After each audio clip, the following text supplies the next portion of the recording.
By 4:12 a.m., gunfire cracks the silence.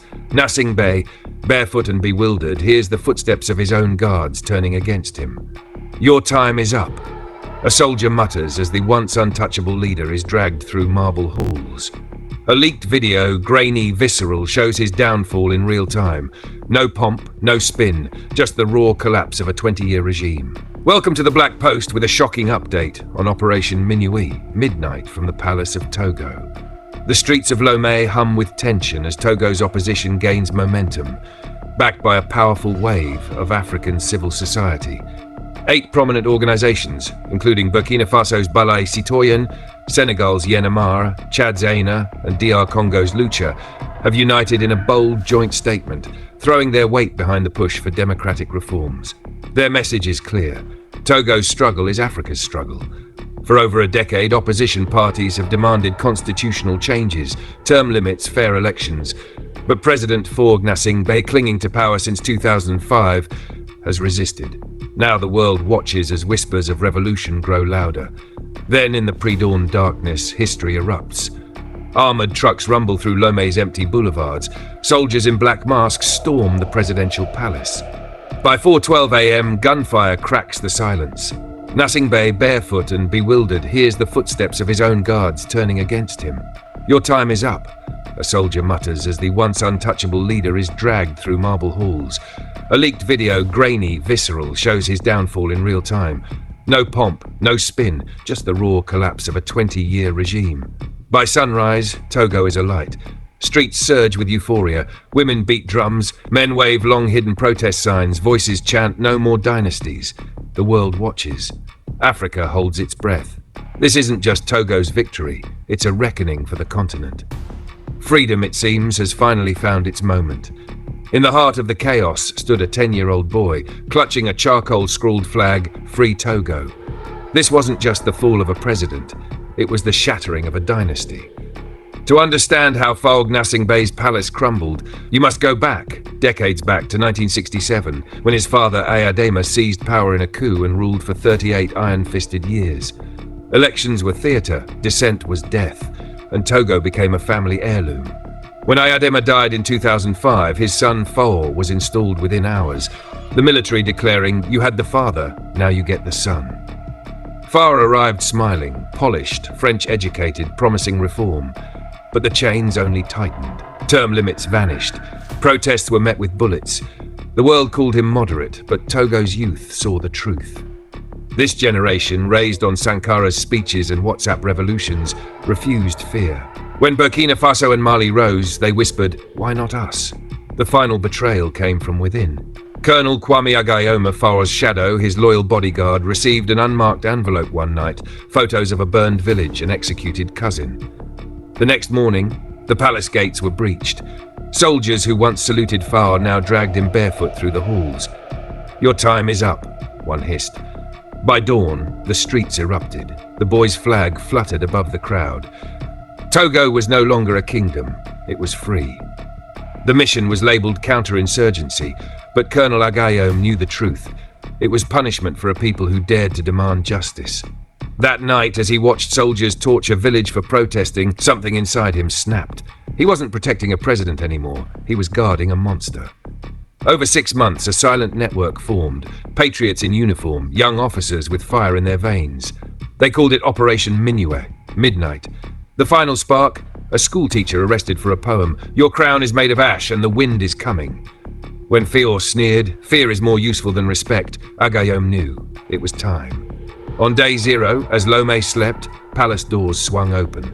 Not a betrayal, a liberation. Meanwhile, the people rose. A student defied the anthem. A teacher recited banned verse. A market woman ripped down a presidential banner shouting, "They don't feed us. Why should we fear them?" Small acts until thunder followed.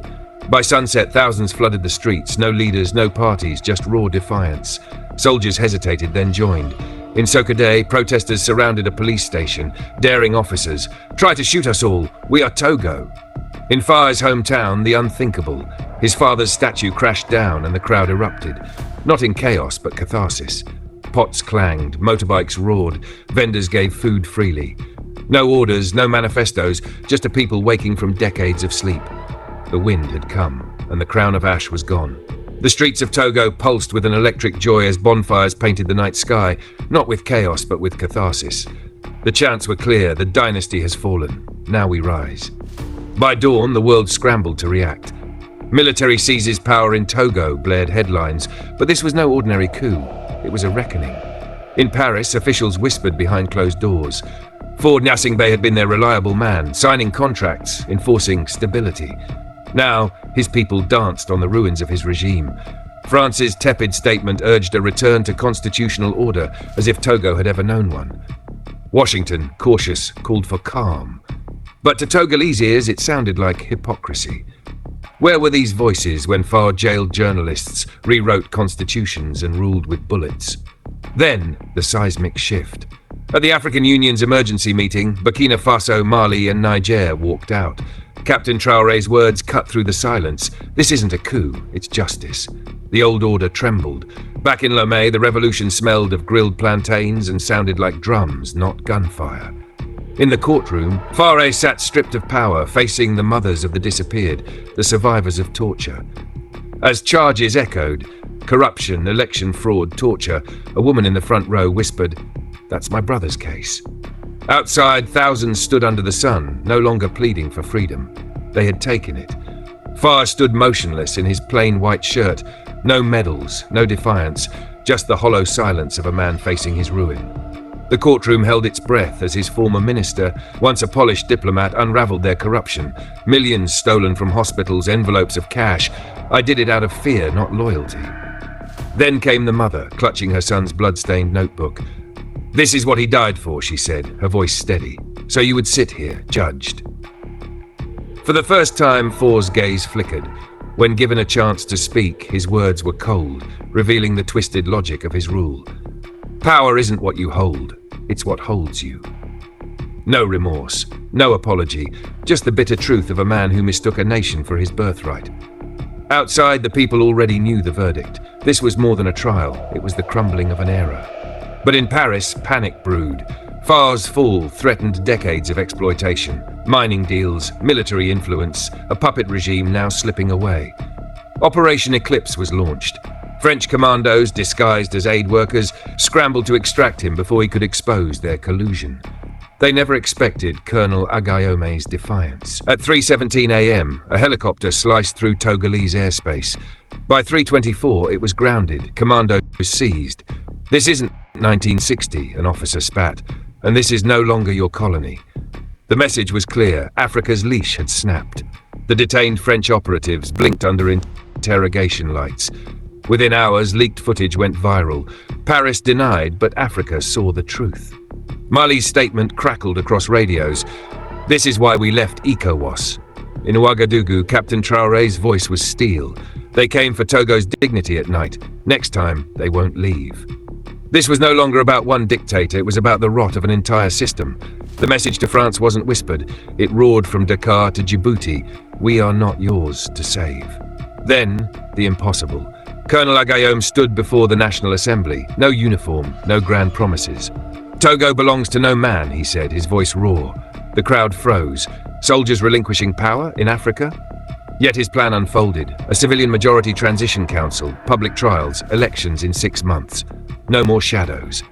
In Lomé, artists painted murals of protesters as gardeners, sowing new trees where blood had watered the soil. Exiles returned, journalists broadcast unfiltered truth, and for the first time ECOWAS applauded. An old man in Sokode, wrinkles deep as scars, told a journalist. Someone finally said no, and meant it. Togo's revolution had no single hero. It had a people who remembered their name.